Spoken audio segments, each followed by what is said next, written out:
Hello dear friends, तो मैं हूं आरती। संस्कृति आईएएस यूट्यूब चैनल पे आप सभी का स्वागत है। मैं हाजिर हूं एक नए विषय को लेकर के।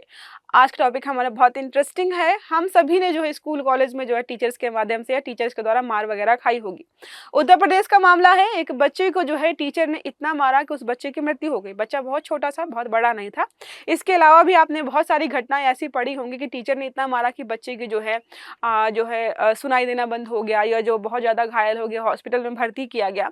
तो एक प्रश्न ये उठाया जा रहा है कि क्या नैतिकता बनाए रखने के लिए कि बच्चा ठीक से पढ़े, आपसे डरे, समय पर सारा काम करे, उसको मारना बहुत जरूरी है क्या? इसके अलावा एक प्रश्न यह भी उठ रहा है कि क्या पेरेंट्स इसकी आजादी देते हैं कि स्कूल बच्चा पढ़ने जा रहा है तो ऐसे पिट जाए कि कई बार जो है मौत भी हो जा रही है। तो बच्चों के अधिकारों के बारे में हम बात करने वाले हैं, नैतिकता के बारे में बात करने वाले हैं कि टीचर्स की आखिरकार जो है नैतिकता कितनी है, उनको किस प्रकार से काम करना चाहिए। आप और हम जो है पिटे हैं वो बहुत पहले होता था, लेकिन देखो इस प्रकार की चीजें हो रही, इतना पीटा उस बच्चे को, बेचारे बच्चे को, उसकी मौत हो गई है। इसके अलावा आजकल जो है आपको पता है कि स्कूल व कॉलेज वगैरह में इतना डांटते नहीं है, डांट देते हैं, साथ मारते वगैरह भी नहीं है, लेकिन फिर भी हमें जो है एक आध घटना ऐसे देखने को मिलती हैं जो कि सवाल खड़ा करती हैं कि आखिरकार टीचर का काम क्या है, कि मार मार के जो है यहाँ पे मार देना या जो है पढ़ाना या कुछ सिखाना। तो देखो क्या लिखा है यहाँ पर, जो है चर्चा में क्यों है। तो हाल ही में उत्तर प्रदेश के प्रयागराज में स्कूल जो शिक्षक है उसने एक नर्सरी के बच्चे को इतना मारा, थप्पड़ इतना जोर से मारा कि उसकी मौत हो गई। अब देखो मौत जो है थप्पड़ से हो सकता है ना हुई हो, लेकिन ऐसी घटनाएं उसके घर पे नहीं होती होंगी। शायद जो है सदमे में आकर जो है डर की वजह से जो है वो मर गया होगा। ठीक है, यह घटना देश भर में बच्चों की सुरक्षा और उनके अधिकारों और स्कूलों में जो है शिक्षक छात्र संबंधों को लेकर जो है गंभीर सवाल है। देखो यहाँ पे क्या लिखा है, बच्चों की सुरक्षा और उनके अधिकार। बच्चों की सुरक्षा और उनके अधिकारों के बारे में हम कभी नहीं पूछते हैं।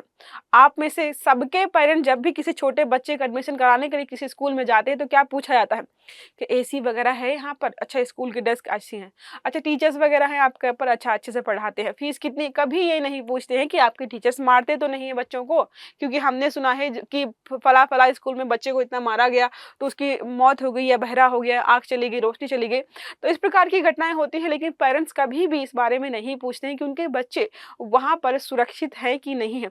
कई बार ऐसा होता है कि दुर्घटना होने के बाद जो है पेरेंट्स सतर्क होते हैं, फिर भी चीजें उसी प्रकार की चलती रहती हैं।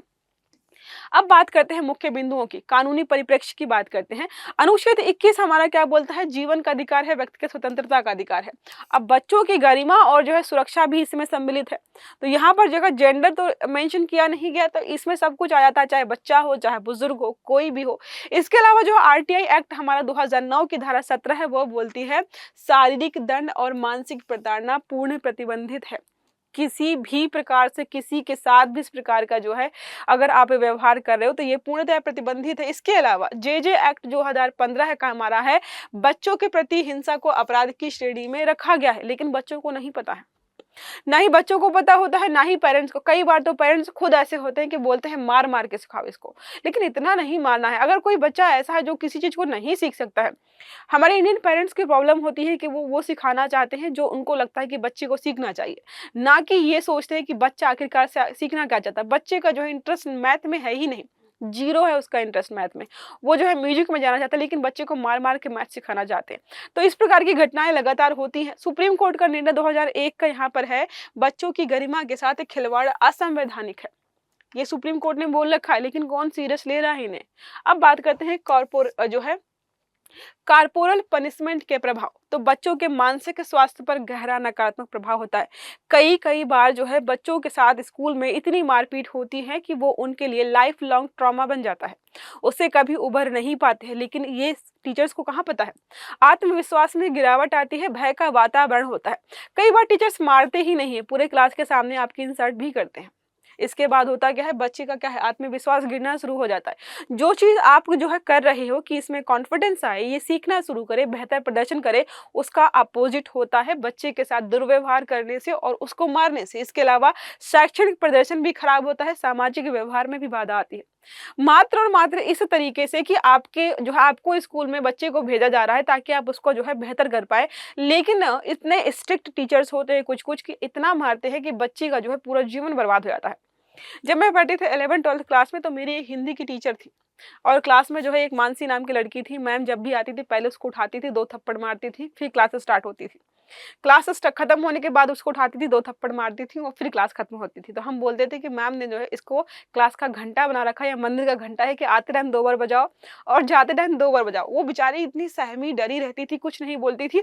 इस प्रकार की घटनाएँ आपने भी अपने स्कूल कॉलेज में देखी होंगी, जहाँ पर बच्चों को बहुत ज़्यादा मारा-पीटा जाता है, तो इस प्रकार की चीज़ें होती हैं उनके साथ। देखो लिखा है यहाँ पर जो है, किसी भी टीचर को बच्चे को मारने, डराने, मानसिक प्रताड़ना देने या किसी भी रूप में अपमानित करने का अधिकार नहीं है। यह शिक्षा का अधिकार अधिनियम जो हमारा 2009 के तहत पूरी तरीके से प्रतिबंधित है। शिक्षा का अधिकार दिया गया है उनको, उसमें आपको मारने पीटने का अधिकार कहीं नहीं दिया गया, लेकिन फिर भी टीचर्स पीटते हैं। उत्तरदायित्व का प्रश्न आता है कि अगर इस प्रकार की घटनाएं होती हैं तो अकाउंटेबिलिटी किसकी बनती है? उत्तरदायित्व है किसका कि चीजें ना हो? पहला है शिक्षक का व्यवहार व्यक्तिगत नहीं संस्थागत जवाबदेही का मामला है। अब जो है कोई टीचर शॉर्ट टेम्पर्ड है, बहुत गुस्से वाला है, मारपीट करने वाला, घर पे भी बीवी बच्चों को मारता है, तो वो आपका पर्सनल मैटर है। आपको स्कूल में आकर इस प्रकार की घटनाएं नहीं करनी चाहिए। स्कूल प्रबंधन जो है द्वारा शिकायत दबाना, कई बार ऐसा होता है कि टीचर पता है कि बहुत मारता है, बच्चों के साथ जो क्रूर अत्याचार करता है, लेकिन क्या होता है कि स्कूल प्रबंधन उस चीज को दबा के रखता है। कई बार मामले आते हैं और जो है स्कूल अपनी छवि बचाए रखने के लिए उन घटनाओं को जो है क्या करता है, दबा देता है। इसका मतलब जो है आप अपराध में सह अपराध मतलब पूरे भागी हो उसमें। इसके अलावा माता पिता द्वारा भी जो है हिंसा, घरेलू शोषण के अंतर्गत यहाँ पर कई बार देखो, अगर बच्चा स्कूल में पिट रहा है, उसके हाथ पैर में निशान है, पीठ में निशान है, बच्चे पेरेंट्स इग्नोर करते हैं, इवन कई बार मजाक भी बनाते हैं कि देखो आज भी पिट कर आया है स्कूल में, इसको जो आज भी समझ में नहीं है कि कैसे पढ़ना है। और कई बार होता है कि घर पे भी बच्चा स्कूल पे भी पिट रहा है, घर पे भी पिट रहा है, उसका जीवन ही बर्बाद हो जाता है। अब बात करते हैं अन्य पहलू को। जुवेनाइल जस्टिस एक्ट हमारा 2015 का है। ये क्या बोलता है? धारा 75 हमारी मारपीट करना, डराना, उपेक्षा करना, भूखा रखना, मानसिक प्रताड़ना देना, इसमें आपको जो है 3 साल की सजा और जुर्माना दोनों हो सकता है। ये हमारा क्या है? जुवेनाइल जस्टिस एक्ट हमारा जो 2015 का है, धारा 75 यह बोलते हैं। इसके अलावा बात करते हैं बीएनएस जो 2023 का जो हमारा है, धारा 124 बोलती है डराना, धमकाना या मानसिक प्रताड़ना देना। यहाँ पर 2 साल की सजा या जुर्माना आपको दोनों हो सकता है। इस प्रकार की चीजें हमारे यहाँ पर बनाई गई है, फिर भी लोग जो है डरते नहीं है, ना ही पालन करते हैं, क्योंकि इनको लागू नहीं किया गया ढंग से।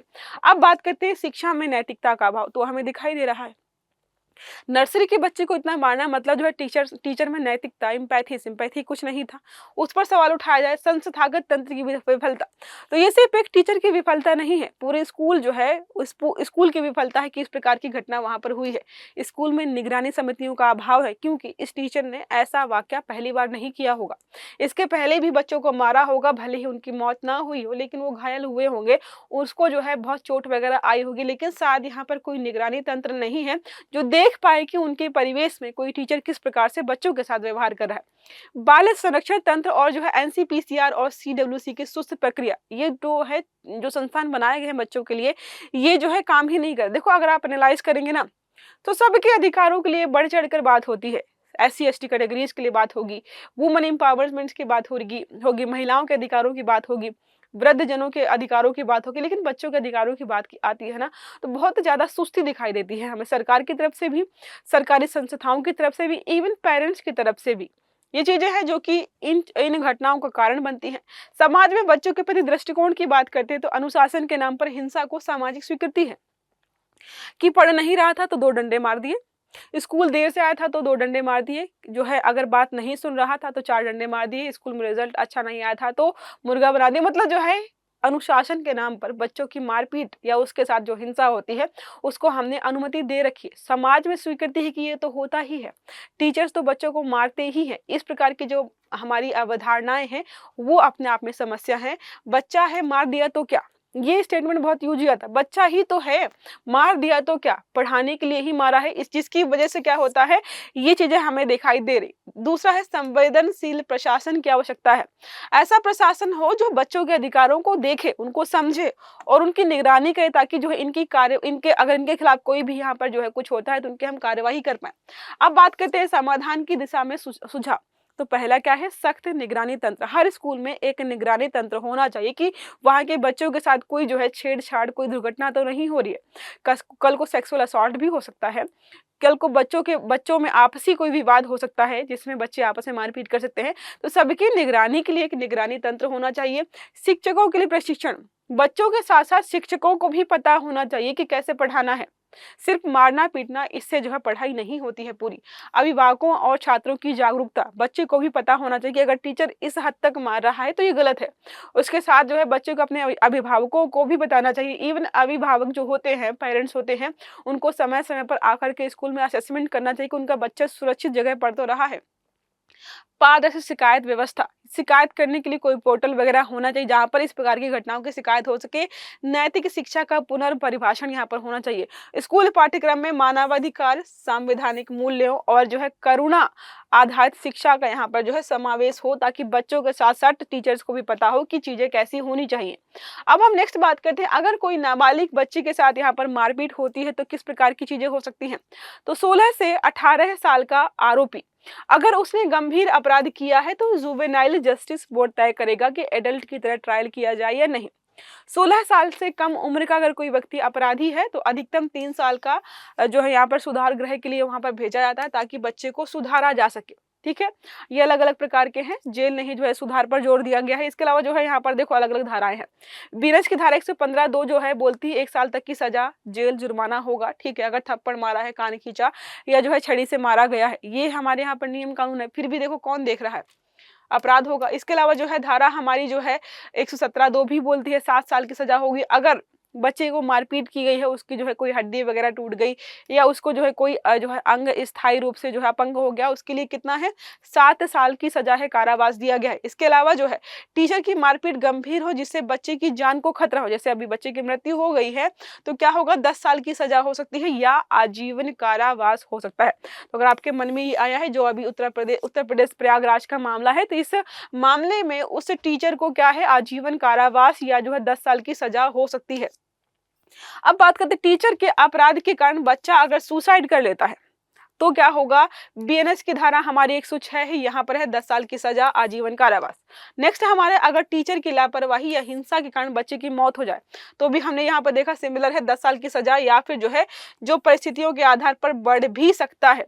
ये सारे हमारे यहाँ पर जो है नियम कानून बताए गए। अब बात करते हैं जो हमने देखा था ऑलरेडी, जो है जुवेनाइल जस्टिस 2015 की धारा जो है 75, यहाँ पर बोला गया है डराना, मारना, पीटना, धमकाना, ये सब जो है क्या है, मानसिक प्रताड़ना देना अपराध है, 3 साल की सजा या जुर्माना हो सकता है। ठीक है, इसके अलावा हमारी बीएनएस की धारा 124 क्या बोलती है, डराना, धमकाना, मानसिक प्रताड़ना है तो 2 साल की सजा वगैरह यहाँ पर जो है दी जा सकती है। अब बात यह है कि अगर ऐसा कुछ होता है तो आपको शिकायत कहाँ पर करनी है, तो स्कूल प्रिंसिपल या मैनेजमेंट से कर सकते हो, जिला शिक्षा अधिकारी के पास आप जा सकते हो, राष्ट्रीय बाल जो है अधिकार संरक्षण आयोग बनाया गया है, इसके अलावा पुलिस स्टेशन या चाइल्ड लाइन पर भी जो है आप कॉल करके सूचना दे सकते हो इस प्रकार के अपराधों की। ठीक है, आई होप ये आर्टिकल आपको समझ में आया होगा। तो आपसे कभी देखें अगर आसपास या आपके भाई बंधुओं को कोई पीटता है, स्कूल कॉलेज में मारपिटाई हो रही है, तो आप टीचर के खिलाफ जो है सख्त जो है यहाँ पर कदम उठा सकते हो। ओके, तो अगर वीडियो अच्छा लगा है तो लाइक करना है, चैनल को सब्सक्राइब करना नहीं भूलना है, बेल आइकन दबाना है, ताकि इस प्रकार के जितने भी आर्टिकल्स है वो सारे आपको समय पर मिलते रहे। अच्छे से पढ़िएगा। Have a good day. Thank you.